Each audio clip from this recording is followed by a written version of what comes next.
Hi friends, అందరికీ నమస్కారం. తెలంగాణ రాష్ట్రంలో కొత్త పెన్షన్లు ఎప్పటి నుంచి ఇస్తారని చాలామంది ప్రజలైతే ఎప్పటి నుంచో ఎదురు చూస్తున్నారు. తెలంగాణ రాష్ట్రంలో కొత్త పెన్షన్ల అర్హుల జాబితా సిద్ధం చేయాలని ప్రభుత్వం అయితే అధికారులకు చెప్పడం అయితే జరిగింది.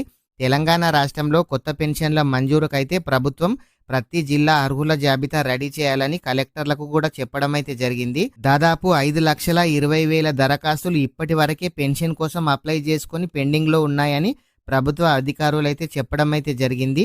అయితే వీటిని అధికారులు పరిశీలించి పెన్షన్స్ అమలు చేయాలని ప్రభుత్వం అయితే చెప్తుంది.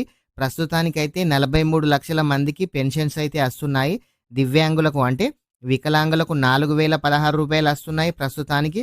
అదేవిధంగా ఇంకా వేరే వాళ్ళకైతే 2,016 రూపాయలు అయితే వస్తున్నాయి. ఈ కొత్త పెన్షన్స్ త్వరలోనే ఇస్తారని ప్రభుత్వం అయితే చెప్తున్నారు. ఈ కొత్త పెన్షన్కు సంబంధించి ఎటువంటి అప్డేట్ వచ్చినా మన ఛానల్లో వీడియో చేయడం అయితే జరుగుతుంది. ఫ్రెండ్స్, ఇంకా ఎవరైనా సరే వీడియో కనుక లైక్ చేయకుంటే వీడియోనైతే లైక్ చేయండి. Thank you friends.